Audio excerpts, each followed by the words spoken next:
여러분 안녕하십니까? 오늘은 가야는 고대 국가였나라는 제목으로 강의를 시작하겠습니다.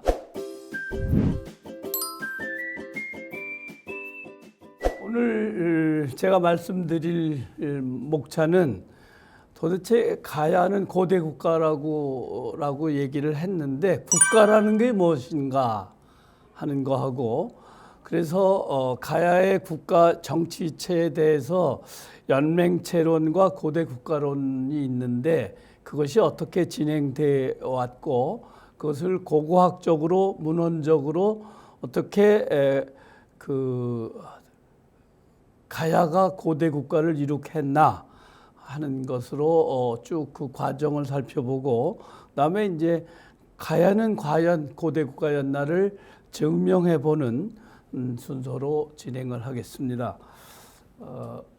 그래서 우리 여러분들이 이제 국가를 보통 국가가 어느 날 단군이 내려와 가지고 이 국가 갑자기 여기 내려온 하늘에서 초월적인 힘을 가진 지배자가 내려와서 만든 고조선, 단군조선 그렇게 얘기하는 것처럼 돼 있지만, 그렇게 국가라고 하는 것이 지배자가 어디서 하늘에서 뚝 떨어져 가지고 나라가 만들어지는 게 아니라 힘을 가진 집단, 신석시대의 시족 집단이라든지 그 뒤에 부족 집단이라든지 이런 사람들이 집단을 지배하기 위한 장로로부터 시작을 해서 어떤 권력을 가진 사람들이 자기들의 지배력을 영유적으로 만들기 위해서, 연속적으로 갖기 위해서 만들어진 조직체, 그게 국가다. 그래서 그런 국가체는 계속 발전, 변화하는 것으로 돼 있습니다. 그래서 그런 국가가 만들어지기 위해서는 기본적으로 지배자 집단이 중심이 돼 가지고, 그거에는 이제 아까 말씀드린 것처럼 시족, 부족 이런 것에서 부족장, 이제 그것을 통틀어서 이제 후대가 되면 왕이라고 추정을 하지만 보통 취푸덤의 추장, 그 다음에 신라의 경우처럼 거서관, 이사금, 마립간, 매금, 혹은 이제 가야에서는 이 칸이라고 해서 이런 여러 가지 이름들이 이제 불려지게 됩니다. 그래서 이런 왕이라고 하는 지배자 명칭 속에서 자기들의 권력을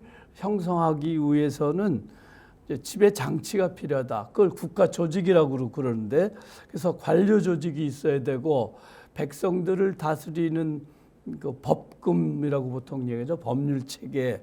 그다음에 그것을 유지하기 위한 군대, 또 법을 어긴 사람을 징계하기 위한 감옥, 형옥, 그리고 그 국가를 유지하기 위해서 백성에게는 피지배자로부터 받는 세금을 관리하는 조세, 그것을 세금을 받아서 보관하는 창고, 이런 여러 가지들을 우리가 지배 장치라고 얘기를 하고, 그런 것들로부터 이제 국가가 만들어지게 된다. 그런데 국가 발전 단계는 처음에 이렇게 시족 국가, 부족 국가 처음에 그렇게 얘기를 했지만, 보통 우리나라에서는 성읍 국가, 왜냐하면 지배자 집단이 약간 도들막하게 높은 데 성을 쌓고 거기다가 거주하면서 평지에 사는 농민들을 지배하는 국가다. 그래서 그것을 성읍국가라고도 얘기하고 음락국가라고도 얘기를 하고, 혹은 소국이라고 얘기하기도 해요. 그게 이제 어느 정도 지나면 이제 연맹왕국이라고, 연맹국가라고 하는 게 만들어진다. 몇 개의 소국들이 서로 연합을 해서 공동 대응하고, 어떤 외부로부터의 전쟁이 일어나면 공동으로 나가서 싸우고, 하는 그런 연맹왕국이 되다가 그 다음에 이제 고대 국가라고 하는 이 고구려 백제 신라를 우리나라에서 대표적인 삼국시대라고 하면서 고대 국가라고 얘기를 하는 거죠. 근데 이런 그 발전 단계가 어디에 나타나는가 하면 중국의 문헌인 삼국지, 삼국사기, 삼국유사 이런 데 이제 소국 이름들이 나와요. 그래서 마한에는 54국이 있었다. 진한엔 12국, 변한에 12국이 있었다고 그러고, 그래서 우리 가야에 이제 변한에 있었던 나라 중에서 구야국이라든지 김해에 있었던, 그 다음에 함안에 있었던 안야국이라든지, 그리고 이 삼국사기에 나오는 또는 삼국유사에 나오는 이 경산에 있었던 압독국 혹은 암양국, 그리고 이서국, 그 외에 삼국지에 나오는 뭐 미리미동국이라든지 뭐 미오야마국이라든지 뭐 발로국이라든지 이런 나라들이 조그만 소국으로 이거 하고 있었다. 대개 그 언제 만들어지느냐? 기원 전으로, 뭐 기원 1세기에 만들었다는 사람도 있고 기원 2세기나 돼야 뭐 한다는 사람도 있고 그렇지만 하여튼 그냥 일반적으로 기원 전후한 시기에 이런 우리나라의 소국들이 만들어지기 시작을 해서 각 지역에 여기 아까 말한 것처럼 마한에는 54국이 있었고 진변안에 24국이 있었던 것처럼 그런 시기가 있었다. 그 다음에 이제 만들어지는 게 조금 전에 얘기한 것처럼 연맹왕국 단계인데 부족장들이 모여서 몇 개의 부족들이 공동, 뭐 거기에는 이제 공통적인 뭐 농업을 해서 생산 농업 위주의 그런 소국들이 서로 비슷한 목표를 가지고 연맹을 한다든지 또는 지역적으로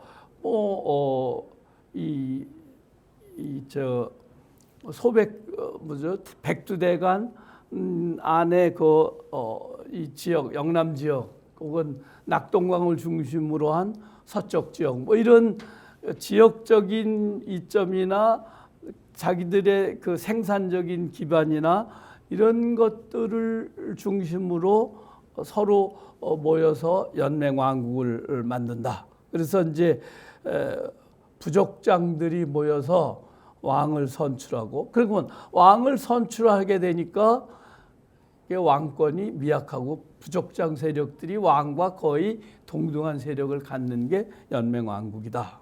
그래서 이제 우리나라의 대표적인 연맹왕국으로 삼국지 위서 동의전에 나오는 부여, 북쪽에 있었던 부여, 고구려 이런 나라들이 대표적인 그 연맹왕국이다. 그래서 부족 축제에서 왕을 선출한다든지 또는 죄수를 처단한다든지 이런 일들을 하기 위해서 부족제가 굉장히 중요한 그 부족들을 통합시키기도 하고 부족들이 거기서 축제를 통해서 공동체 의식을 느끼게 하고 그런 단계가 연맹왕국이다. 그 다음에 고대 국가 단계가 되는데 부족 국가 단계는 왕이 이제 권력을 독점하게 되고 왕권 세력이 자기들의 특권을 유지하기 위해서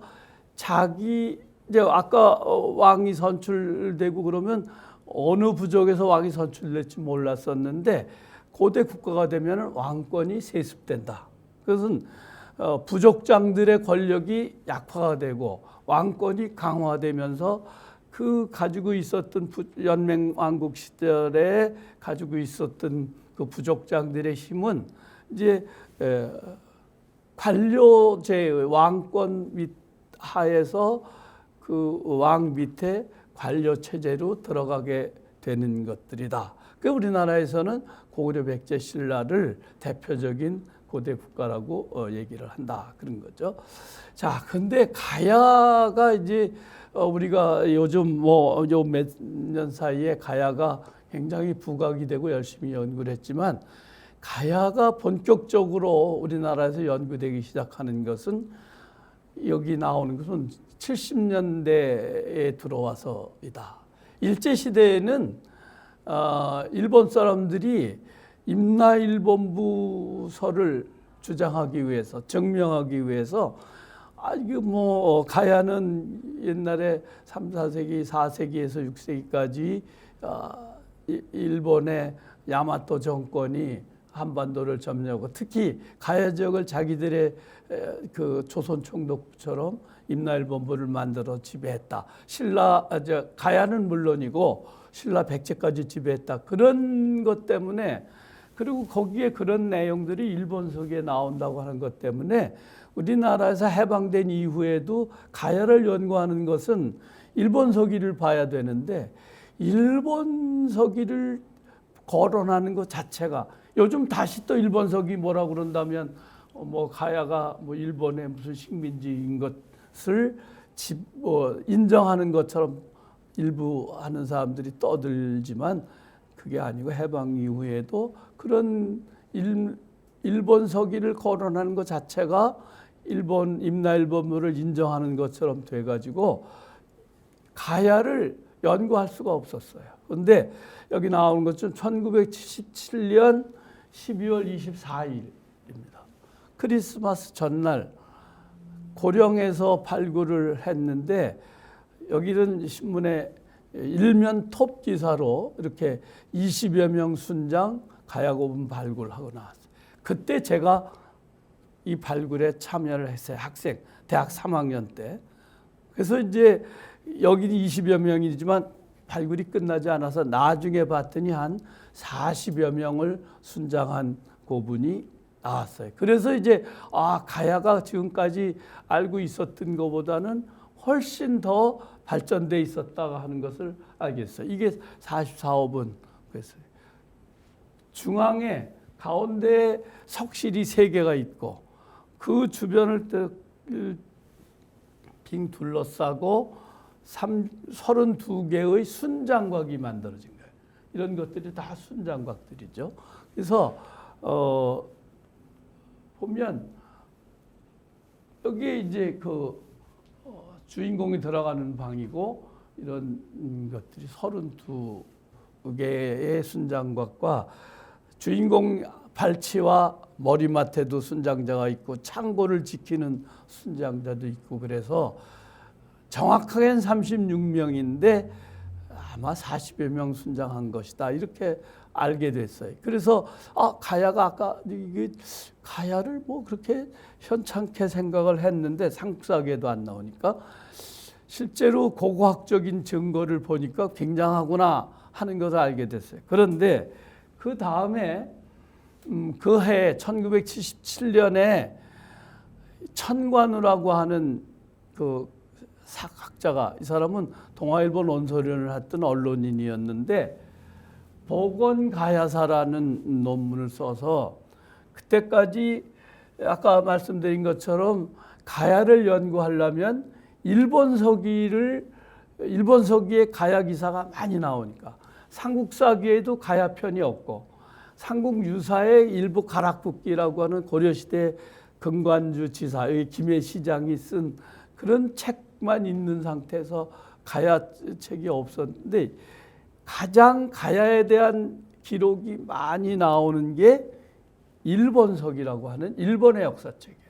일본의 황실에서 8세기에 황명을 받아가지고 만드는 책인데, 그 책 자체가 그 백제보다 뒤떨어진 여러 가지 일본 사정을 백제에서 만들어낸 백제석이라든지 신찬석이라든지 백제성식록이라든지 이런 것들을 참고로 해서 만들어 가지고 가장 왜곡이 심하고, 특히 이 한반도에 대한 그 내용들은 아주 왜곡과 과장이 심해서 알 수가, 이게 지금 도저히 받아들일 수 없는 기사들이 많아요.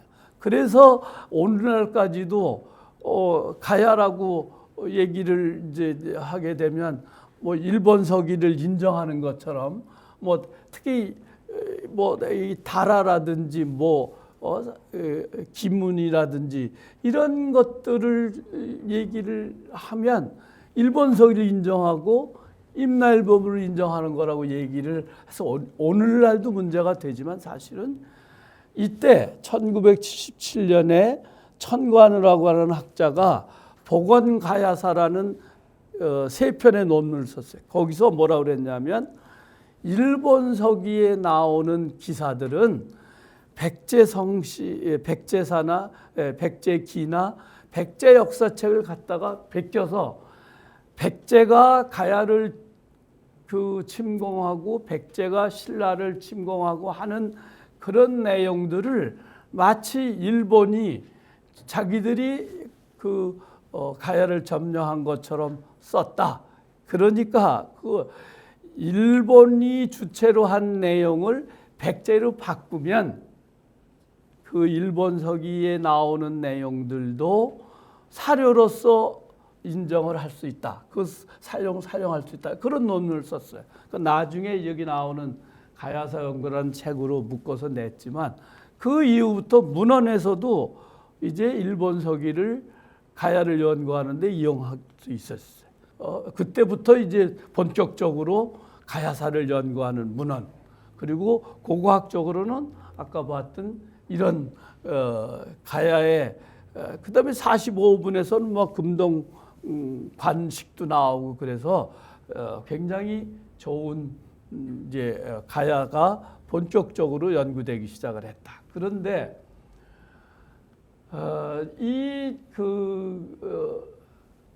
가야는 그러니까 여기 나오죠. 밑에 빨간 걸로 써놨는데 서기 42년부터 562년 대가야가 말면서 가야가 완전히 신라에게 멸망돼서 없어질 때까지 500년 동안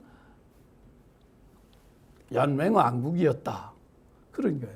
역사가 그렇게 500년 동안 한 국가 체제로 있을 수가 없는, 그래서 이것을 우리가 가야 전체론이라고 얘기를 했어요. 그래서 그런데 이제 그 근거 없이 뭐 연맹왕국이라고 주장하는 게 아니라 이제 이병도 선생님 제일 먼저 여기 이걸 가지고 오가야 5개 내지는 6개 가야가 있었다는 것 때문에, 그러니까 신라는 소국들이 많이 서 점점 정복을 해서 신라로 통일을 하고, 아까 맡은 마한의 54개국은 10제로부터 백제, 일백백자 백제로 통일이 돼서 이제 한 국가가 됐는데, 가야는 삼국유사, 삼국사기에는 뭐 가야, 오가야 얘기도 없고, 그러니까 오가야 내지 육가야라고 돼 있고, 또 조금 전에 봤던 일본 서기에는 임나가 멸망했다, 562년에. 그런데 모두 총쳐러서 임나라고 표현을 하고, 그 임나 속에는 나라, 가라국, 알라국, 사이기국, 뭐 다라국, 절마국 쭉 해가지고 10국이다. 그러니까 10국이 있었으니까 하나로 통합되지 못했다, 그 말이죠. 그렇게 해서 또 하나는 이제 그 삼국사기에 나오는 우르기 이제 가시로왕이, 대가야의 가라의 가시로왕이 우륙을 시켜서 12국을 만들었는데, 그게 12국이 거기에 가야 연맹에 들어있던 나라 이름이다. 그러니까 10나라, 12나라 또는 뭐 정확하게는 확실치 않지만 5나라 뭐 이런 걸로 돼 있으니까 멸망할 때까지 그랬으니 이게 연맹 왕국이었다. 그게 어떻게 체제가 됐는지, 어떻게 연맹한 걸 뭐 부여처럼 왕을 선출하고, 여기 이제 나옵니다만 국가발전단계 아까 한 걸 다시 썼어요. 음락국가, 연맹왕국, 고대국가 이렇게 되는데, 부여에서는 왕권이 얼만큼 약하냐 하면 선출을 했으니까 나라의 흉년이 들면 그 흉년된 책임을 왕에게 돌려서 어떤 사람은 마땅히 왕을 바꿔야 된다 얘기하기도 하고, 어떤 사람은 마땅히 왕을 죽여야 된다. 그러니까 숙련된 책임을 왕이 책임질 정도까지 됐으니까 왕권은 미약하다. 그런 거고, 연맹왕국 고구려는 잘 아시는 것처럼 오부족이 있었는데 소노부에서 처음을 왕을 하다가 나중에 게르부로 간다. 그리고 이제 게르부가 왕이 되면서 연노부를 왕비족으로 만들어서 연합해서 게르부가 이제 계속 왕권을 잡는 고대 국가로 그렇게 발전하는 과정이 나와 있는데, 가야에는 그런 연맹왕국이 어떻게 만들어졌다든지 어떻게 운영을 했다든지 그런 내용은 하나도 없기 때문에 연맹왕국이라고 5개로 아까 얘기한 거죠. 그런데 보통 고대 국가가 여기 이제 고대 국가 성립 요건인데, 사실은 요거는 누구도 고대 국가가 이런 게 고대 국가라고 얘기를 하지는 않았어요. 교과서에도 없어요. 그러나 지금까지 쭉 나왔던 것들을 보면 이제 이걸 정리한 내용을, 고대 국가는 이런 걸 보통 고대 국가라고 한다면 왕권의 세습과 전제화. 그러니까 연맹 왕국에서는 부족장들이 왕을 선출하는 데서 왕권이 세습이 돼 가지고 처음에는 형제 상속을 하다가 이제 부자 상속으로 내려가는데, 왕권이 세습되는 거, 왕이 세습된다. 그다음에 부족 세력이 해체가 된다. 이제 고구려도 5부죠. 그다음에 부여는 사출도 4부죠. 신라도 6천, 그리고 뭐 이렇게 돼 가는 건데, 이런 부족 세력이 해체가 되고 부체제라고 하는 게 이제 그 국가체제, 왕체제 하로 들어오게 된다. 그 다음에 관료제가 만들어져 가지고 중앙집권화가 이루어져 지방제도가 만들어지게 된다. 그 다음에 군사력이 강화돼 가지고, 왜? 주변 지역을 정복하기 위해서 군사적 역할이 굉장히 중요하게 되고, 그렇게 되면서 영역을 확정한다. 일정한 분의 영역을 가지고 있어야 된다.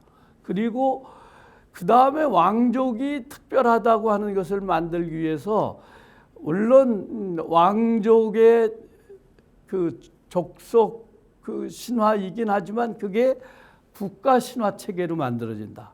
그래서 예를 들면 고구려의 주몽은 하늘의 자손이다. 뭐 광개토왕피라든지 어디에 보면 나는 하늘의 자손으로 뭐 이렇게 나온다든지. 또 신라의 경우 뭐 박혁거세가 뭐 하늘에서 말 타고 내려왔다. 우리 여기도 김해 저쪽에 부주봉설화에서 보면 아린의 신비한 그 상자에 쌓였는데 제일 먼저 태어난 게 김수로왕이고 그 5개 알들이 각각 가서 나라를 만들어서 왕이 됐다. 그런 것들을, 그런 초월적인, 아까 처음에 제가 얘기했듯이 국가가 하늘에서 떨어지는 게 아니라 지배력을 강화하고 그것을 영속화시키기 위한 하나의 조직체가 국가인데, 그런 것을 만들기 위해서 이런 신화 체계를 만들고, 그 다음에 이제 그 왕권이 어느 정도 강화가 되면 불교를 받아들여서 이제 그 왕실 불교, 국가 불교가 되면서 그거를 만들어, 이런 체제를 갖춘 것을 고대 국가라고 얘기를 한다. 근데 이보다 일본 사람들은 더 고대 국가가 되기 위해서는 율령을 시행해야 된다. 율령. 그리고 지방제도가 확립이 돼야 된다. 그렇게 얘기를 하는데, 실제로 율령이 시행되는 것은 신라의 경우 6세기나 돼야 율령이 발표가 되고, 고구려도 4세기 뭐 이렇게 돼야 되는데, 보통 우리가 고대 국가를 이룩하는 게 고구려는 1세기, 아까 게르부 뭐 이렇게 해서, 백제의 경우는 3세기, 신라의 경우는 4세기 마립간 체제가 완성이 되면서 이게 고대국가 체제, 부체제가 만들어지면서 고대국가를 형성한 것으로 이렇게 이해를 하고 있어요. 그런데도 불구하고 가야는 아까 말씀드린 것처럼 건국 42년에 건국했다고 그러는데 그것도 뭐 확실치는 않지만 어쨌든 멸망까지 500년간 연맹왕국이 있었다. 이거는 역사를 이해하는 기본 자세가 안 된다 하고 제가 이제 얘기를 한 건데, 그래서 그런 고고학적으로 가야는 전기 가야 연맹, 후기 가야 연맹, 또 이제 대가야 연맹, 그러다 보니까 쭉 연구를 해보니까 야, 그런 게 아니라 지역체별로 연맹체가 있었다. 지역 연맹체, 예를 들면 함안을 중심으로 하는 그 함안 지역에 몇 개의 고성 뭐 이렇게 해서 지역 연맹체, 김해를 중심으로 해서 창원이나 이쪽 지역에 지역 연맹체가 있었다고. 여러 연맹체에서 이제 연맹체가 발달해서 그런 건데, 아까 제가 본 것처럼 대가야 고분을 이제 만들어 가지고 발굴을 해봤더니 44, 45분 이런 내용들이 있었다. 그리고 가라국의 발전과 이 묘제가 확산되는 걸로 봤더니 대가야 묘제는 순장이 이제 만들어지는데 여기 김해도 그렇고 함안도 그렇고 순장이 다 공통적으로 가야에선 이루어지는데, 이 44호분은 아까 얘기한 것처럼 32개의 순장각을 갖고 40명 정도 순장을 하는 그런 큰 많은 순장에서 순장을 한다는 게 어떻게 보면 뭐 사회적으로 발전이 안 됐다고도 볼 수 있긴 하지만 왕권 자체로만 보면은 순장을 많이 할 수 있는 능력 가지고 있는 왕은 권력이 강했다고도 볼 수는 있어요. 그다음에 지역적으로 대가야 토기라든지 대가야 묘제가 확산돼서 이게 전라남도 저쪽 순천에서 발굴을 해봤더니 거기에 대가야 묘제와 대가야 토기가 나와서 거기까지 대가야, 저는 옳다구나 하고 그거를 대가야 지역이다 얘기를 했어요. 무슨 뭐죠? 운평리에 그랬어요. 그것까지 다 보여주고 싶었는데 이게 이제 운평리에서 나온 대가야 고분이에요. 그래서 이게 아주 이 토기들이 이건 아마 고령에서 만들어 간 것처럼 고령 토기, 그리고 이 묘제들이 순장곽이 한두 개 있고 하는 그런 거라서, 이게 뭘 말씀드리려고 그랬냐면 넓은 영역을 확보를 했다 대가야는, 그런 것을 말씀드리려고. 이게 저 왼쪽에 있는 게 고령 지산동에서 나온 이제 저거를 통형기대라고 그러는데, 보통 통형기대는 하늘의 제사를 지낸다든지 국가 제사를 지낼 때에 그 위에 큰 단지를 올려놓고 뭐 향을 피웠는지 그런 국가 제사권을 상징하는 톡이라고 그러는데, 그게 이런 운평리에서도 나왔어요. 그러니까 아마 그것은 대가야 중앙에서 지역에 있는 우리 친하게 지낸다기보다 내 말을 들어라 하고 내준 뭐 그런 거라고 생각을 하게 되는 거죠. 여기서 나왔다는 거예요. 그다음에 이제 그렇게 해서 영역을 확보를 한 건데, 여기서는 조금 창원, 진해 요 하얗게 표시된 부분은 어디에도 속하지 않은 지역인데, 사실은 저는 이거는 김해의 금강가야 영역이었다고 보고, 이 파란색은 이게 소가야 영역인 거고, 저 연두색이 대가야 영역인 거고, 빨간 건 그 신라 영역으로 표현했는데, 이렇게 영역을 가지고 있다. 영역 아까 얘기했죠. 군사력이 강화되면서.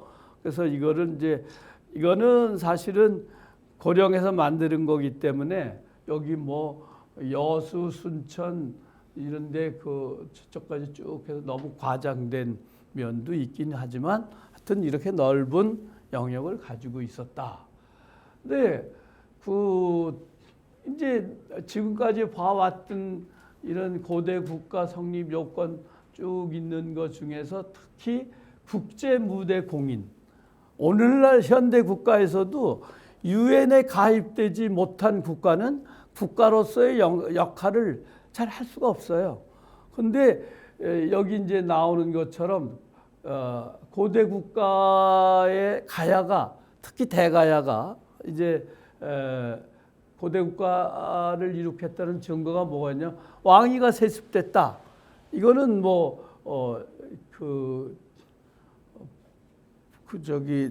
동국 여지 승남이라든지 책에 이런 16세 520년 동안 이진아시 왕부터 도설지 왕까지 왕위가 이름이 나와요. 뭐 어떻게 했다는 거는 없지만. 그다음에 중국의 이 남제의 사신을 파견해가지고 거기서 보국 장군 본국왕이라고 하는 품계를 받아온단 말이죠. 그래서 이게 좀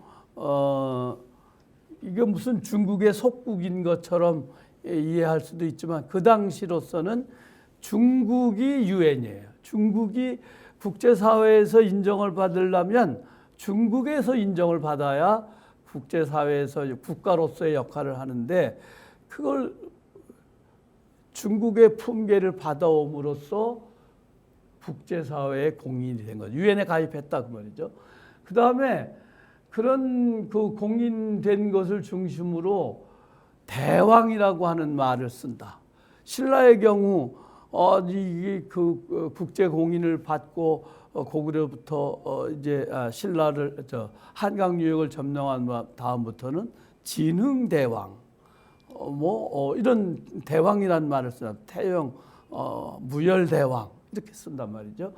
그 다음에 또 나중에 보겠지만 부체제가 성립이 돼 있었다. 하부살일이라는 토기를 통해서. 그 다음에 관료제가 분화되어 있다. 아까 말씀드린 것처럼 이 가야의 우두머리, 가야의 왕을 대개 이제 중국화 되기 전에는 왕이란 말을 안 쓰고 그 나라 신라의 경우는 거서관, 차차웅, 마립간, 그 다음에 왕이라고 썼고, 근데 가야에서는 한기, 차한기, 이런 칸 이런 말을 쓴단 말이죠. 그런데 관료제가 한기, 차한기와 상수위, 이수위, 삼수위 이것은 수위제에서 왕 직속 관직으로 나오게 된다.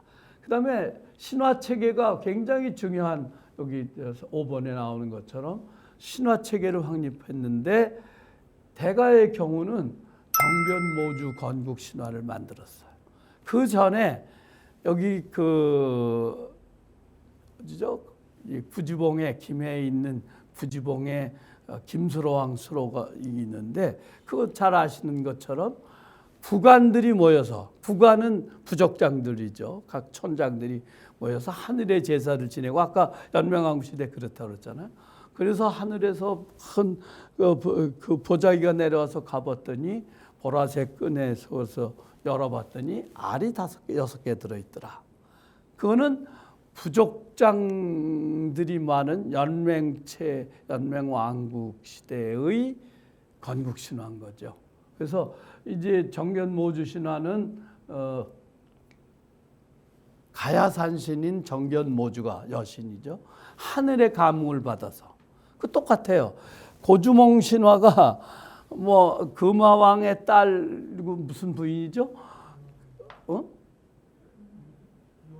유화 부인이 이렇게 피하면 햇빛이 일로 들어오고 이렇게 피하면 따라다니다가 10개월의 아기를 낳았는데 그 아기가 남편도 없는 아기를 낳아서 돼지우리에다 갖다 버려서 했더니 동물들이 안 먹게 애를 보호한다고 이리 피하고 저리 피하고 그게 고주몽이란 말이죠. 그런 하늘의 자손이기 때문에 그런 보호했다. 그런 것처럼 정견모주가 가야산에 쭉 있는데 뭐야? 햇빛이 천신 이브가의 그 감흥을 받아서 아들을 낳았다. 그런 그걸 만들어요. 건국 신화를. 그다음에 영역은 뭐 합천에서부터 고령, 합천, 산천, 하동 그리고 호남 동부 지역까지도 영역을 확대했다. 그러니까 영역을 누튼한 것이죠. 그러니까 고대 국가 체제를 이건 뭐 쭉 사료로 본 건데 국제무대 공인됐다고 하는 남제서에 나오는 거란 말이죠. 가라국 하지왕이 이 삼한의 한 종류인데 멀리서 패백을 가지고 와서 삼품에 해당하는 보국장군 본국왕을 내려준다. 뭐 고구려 백제보다는 조금 한 등급 낮은 것이긴 하지만 뭐 북한하고 한국하고 같이 가야에 유엔에 가입을 했는데 물론 뭐 상임이사국 5나라는 좀 특별하지만 그 외의 나라는 똑같단 말이에요. 2급이나 3급이나 같은 것이다. 그래서 국제. 그다음에 대가의 국가 명칭인데 가라국을 쓰다가 중국으로부터 저렇게 유엔에 가입한 다음부터는 이제 자신감이 생겨서 대가야라고 이름을 썼었다. 그런데 우리가 육가야 중에 소가야라도 있단 말이죠. 그래서 소가야가 그러면 소가야 사람들이 과연 자기들이 소가야라고 그랬을까요? 제가 국민학교 지금 뭐 초등학교를 저기 경기도 신갈이라고 하는 데에서 나왔는데 남학생 한 반, 여학생 한 반, 한 학년이 그 2반밖에 없어요. 전국이 1학년부터 6학년에 12반밖에 안 되는 조그만 시골 학교인데도 대신갈 국민학교 그랬어요. 그렇게 아무리 작은 학교도 아마 다들 뭐 초등학교 때 대 무슨 초등학교다 그랬을 거라고.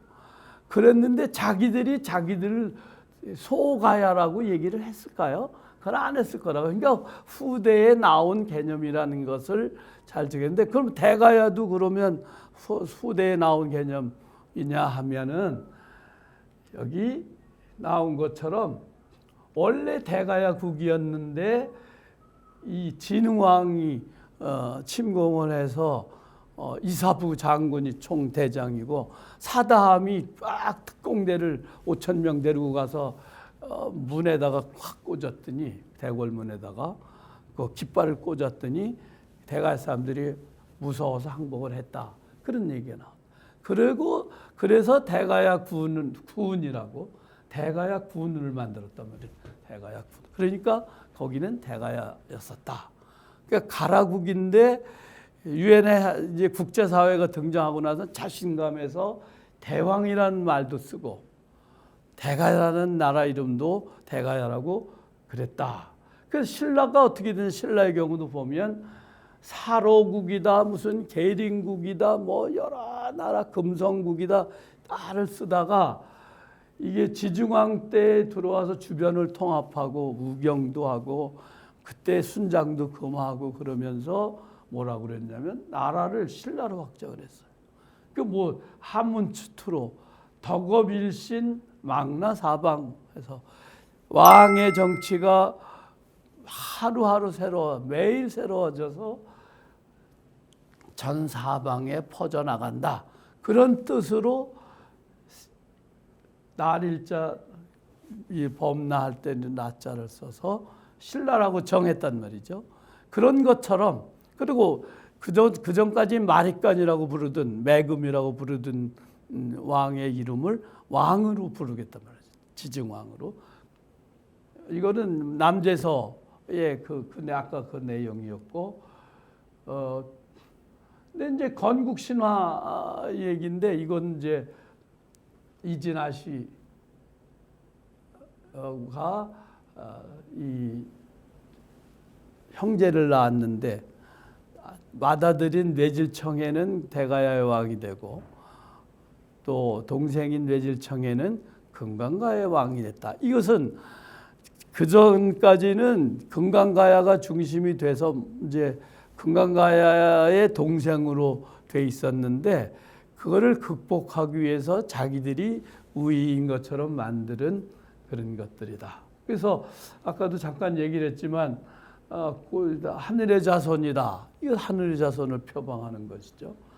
그래서 이제 아까 말씀드린 금강가야 왕은 연맹왕국 시대의 이 신화고, 연맹왕국 신화가 신라 박혁거세, 그것도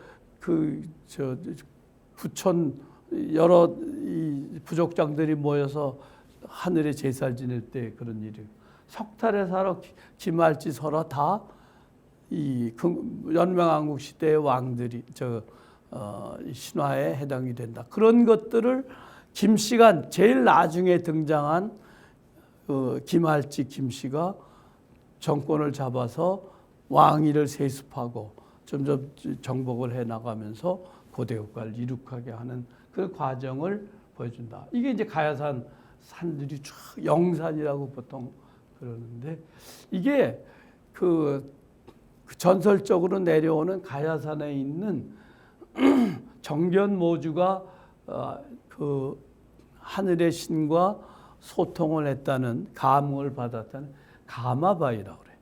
옛날에 우리 어릴 때 가마 태운다 그래서 이렇게 두 사람이 짓고 그 위에 애들 태워가지고 가위바위보에서 진다든지 내기해서 지면 태워줬던 그런 가마바위라고 보통 그렇게 지금 있어요. 그다음에 이 원래 가지고 있던 신화 속에 이거는 이제 고령에 있는 암각파인데, 저기 보이는 동그란 거 동심원이라고 그러죠. 보통은 저걸 태양을 상징한다, 하늘을 표현하고, 그다음에 요런 것들은 이제 가면이라고, 어떤 사람은 건파라고 하는 사람도 있고 그렇지만 저는 저게 가면이라고 한다. 그건 가면은 땅의 신, 이 여신을 말한다. 이런 것들이 무슨 대가야의 전신이었던 발로국이었던 소국 시대부터 내려오는 그런 전통을 여기 새겨놨는데, 이건 초기철기 시대에 생긴 거지만 그런 전통을 신화로 만들어낸 것이다. 저는 그렇게 봅니다. 이게 정견모주상이에요. 국가 이게 문화체육관광부에서 공식으로 인정한 정견모주상이고, 이게 이진아시 왕이에요. 대가야의 시조라는 거죠. 그래서 그 다음에 이제 대가야의 가실왕이 중국의 쟁을 본따서 가야금을 만들었다. 그것은 바로 하늘과 땅을 상징하고, 이거 12월에 12달을 12줄 가야금 12줄을 하고 이런 것으로 만들었다 하는 건데, 문제는 이 우륵 12곡이라는 가실왕이 우륵을 불러다가 여기 나오는 12개의 공명인데, 이것을 다나카 일본 학자는 이게 대가야 연맹에 가입한 12나라를 말하는 것이다, 그렇게 주장을 했어요. 그런데 사실은 여기 이제 하가라도 상가라도 그런 지명들이, 거열이라든지 이런 지명들이 있지만, 여기 지금 파란색으로 써놓은 보기, 사자기 이런 것들은 이거는 지명이 아니란 말이죠. 불교 행사에 썼다든지 했던 것들을 봐서, 이것은 저는 고대 국가에서 악이라고 하는 것은 이거는 단순히 즐기고 노래하는 게 아니라 국가를 통치하기 위한 중요한 과정 중에 하나다. 그래서 국가의 제사를 지낸다든지 할 때는 아주 백성의 마음을 달래고 하늘의 이런 의식을 고하고 할 때 예악으로서의 중요한 그게 악이다. 그래서 종묘제례악, 옛날에는 중국에서도 종묘제례악을 하고 다녔는데 현재는 하나도 남아있지 않아요.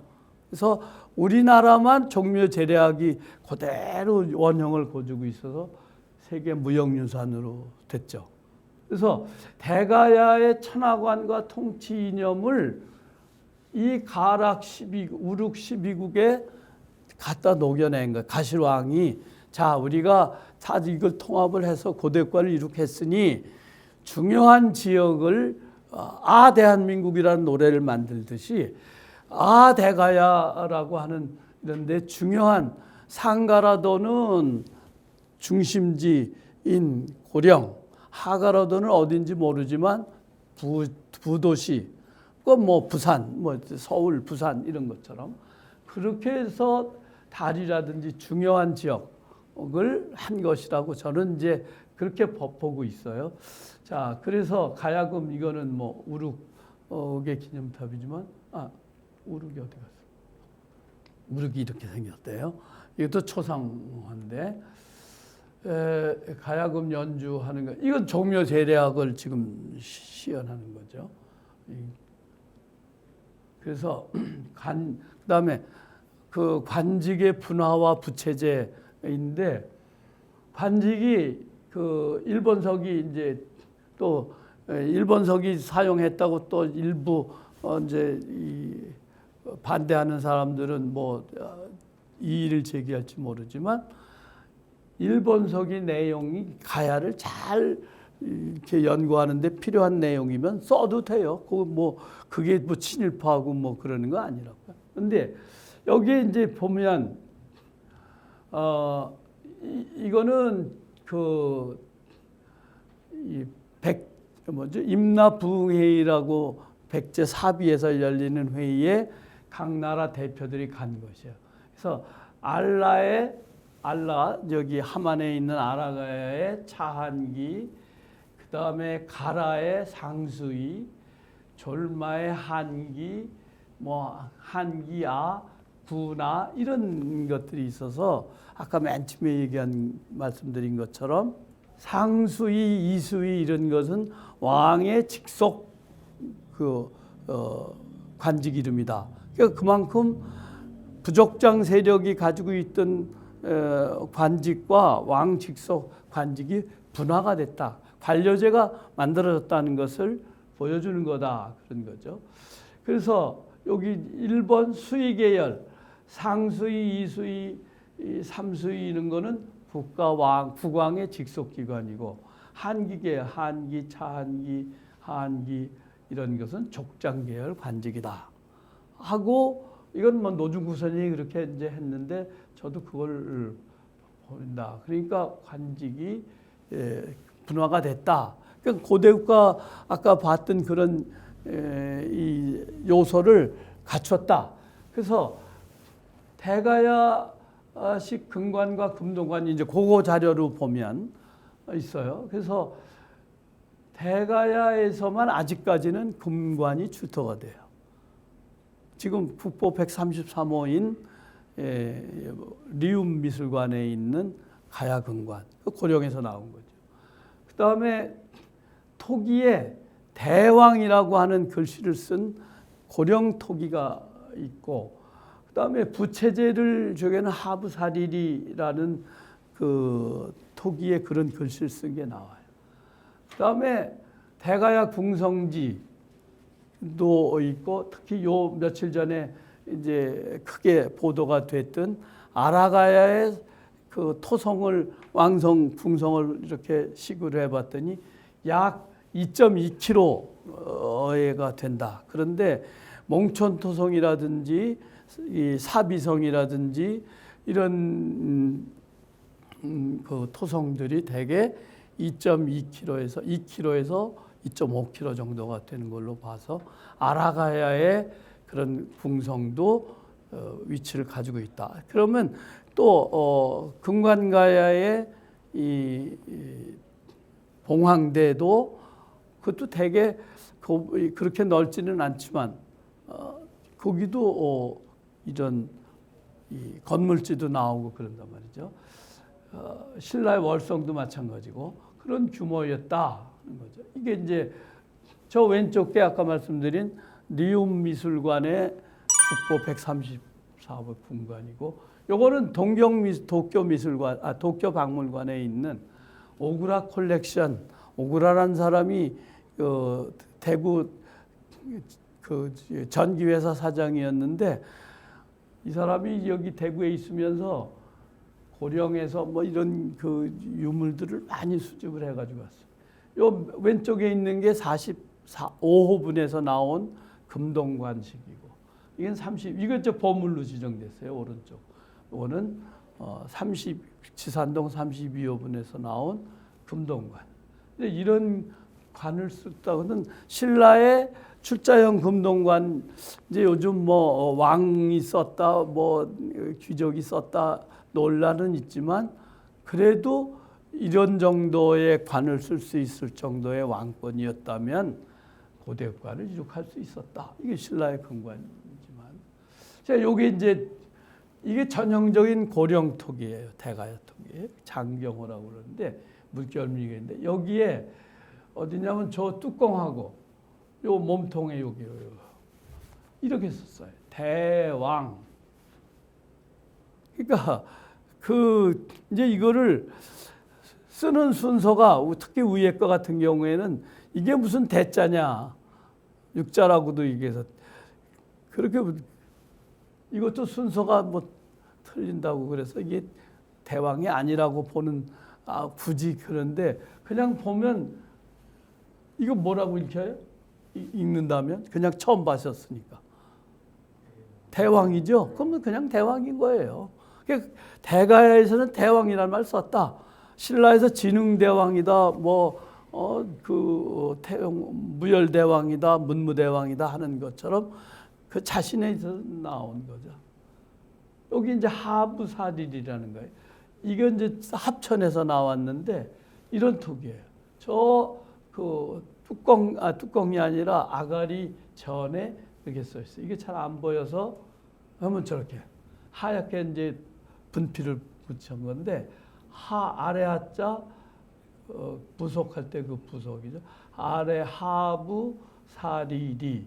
어떤 사람은 이게 또 사리 저게 무슨 똑같은 것이냐 하고 하는 사람도 있지만, 하여튼 대왕처럼 하부 사리리면 그냥 하부가 나오는 거지. 이게 이제 대가야식 귀걸이에요. 가는 고리 귀걸이죠. 이건 신라식 귀걸이고, 이것도 가야식, 대가야식이에요. 가는 고리. 다음에 이건 이제 옥전에서도 나오고 고령지산동에서 나온 이거 금동제 대도죠. 칼. 아주 그 권위를 상징하는, 이 거의 저 백제무량왕릉에서 나온 거하고 비슷하지만, 이걸 전공하는 사람들은 대가에서 제작한 거라고 얘기를 해요. 그래서 이제 고령인데, 이것도 그 고령이고, 이거 왕성이에요. 왕궁을 얘기하는 거예요. 왕궁에 있었던 고령의 그 대벽 건물지라고 그래가지고 건물 벽이 두꺼운 거예요. 아마 무기고거나 옛날엔 이 빈을 했던 왕이 죽으면 오랫동안 이제 묘를 만들려면 크게 한 달이고 두 달이고 나오니까 그거를 시체를 보관하기 위한 빈장이라고 그러는데 그걸 했던 건데, 요즘은 그거보다는 중요한 건물, 무기고라든지, 저는 무기고라고 봅니다만, 근데 이제 왕이 먹었다는 왕정이 있는 거예요. 왕정. 지금도 있어요. 이거 발굴을 했더니 그 가야토기들이 나왔어요. 5세기. 그다음에 요게 이제 요 최근에, 아주 최근의 자료예요. 며칠 전에 가야문화재연구소에서 발굴했는데, 이게 토성에 빨간 선이 그 부릉지대 약간 높은 지덕이고, 이 파란 선을 따라서 시골 트렌치를 넣었더니 저쪽에서, 여기는 마을인데 이렇게 해서 일로 연결이 된대 이렇게. 그래서 가야의 이 궁성이 아라가야의 궁성이 이렇게 확실한 월성이라든지 몽천토성과 같은 것들을 하는 걸로 봐서 이제 이건 재작년에 발굴한 이렇게 목책들이 쫙 저쪽은 이렇게 경사져서 한 단 낮은 데인데 그런 것들이.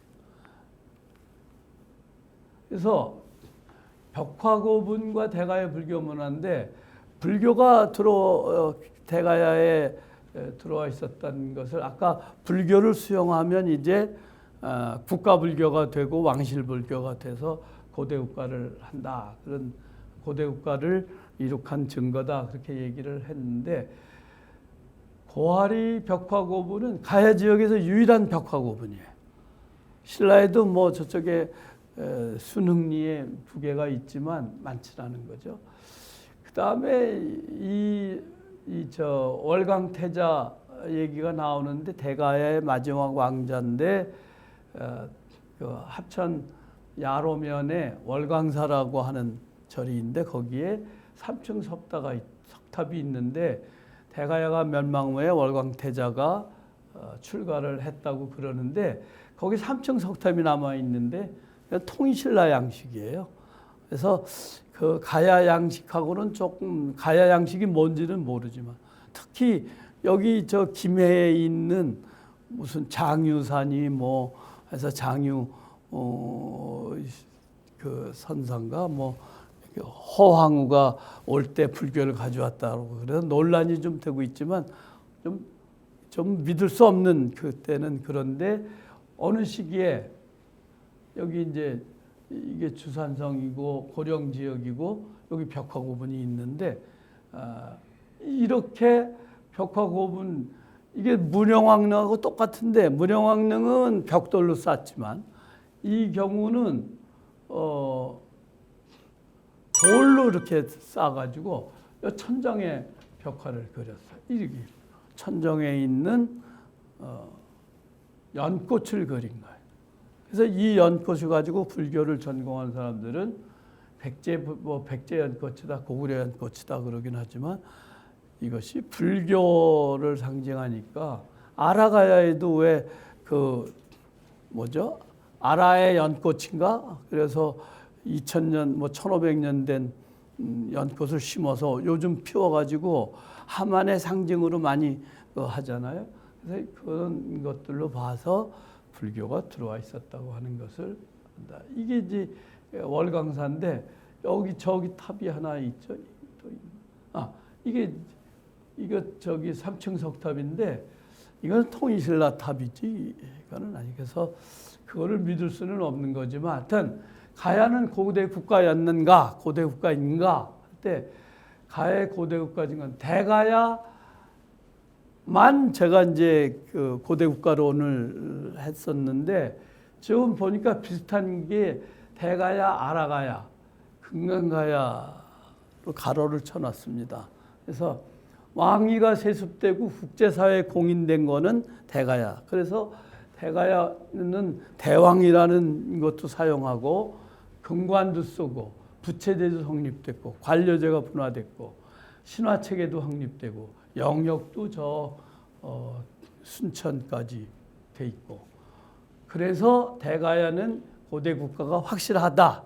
그런데 아라가야도 고당회의라고 하는 각 가야 사람들을 위해서 높은 집을 짓고 거기서 가야를 부흥하기 위한 회의를 주도한다.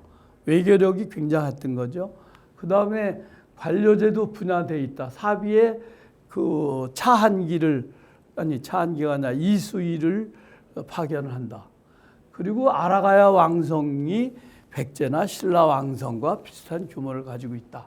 이런 걸로 봐서 아라가야도 고대 국가를 형성했다. 근데 증거가 저렇게 대가야만큼 있지를 않아서 좀 조심스럽긴 하지만 금강가야도 마찬가지고 왕위가 세습다 가락붙기가 고려시대 쓰여진 게 해도 뭐 처음에 김수로 왕부터 저쪽에 가서는 마지막 왕까지 다 나와 있고 그래서 532년에 멸망을 하고 그러니까 금강가야까지도 볼 수 있는데 그게 없어요. 증거가 이거 외에는.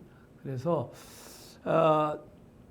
가야가 고대국가로 이렇게 형성이 됐는데도 인정을 못 받고 있는 이유는 가야 사람들이 자기 나라 역사를 자기가 기록을 한 게 없어서 삼국사기를 고려시대에 썼지만 그때는 각자 나라 신라의 국사라든지 백제의 백제기라든지 백제석이라든지 신라의 고구려의 신집이라든지 이런 자기들이 쓴 책이 남아 있었기 때문에 그걸 모아서 삼국사기를 편찬을 했어요.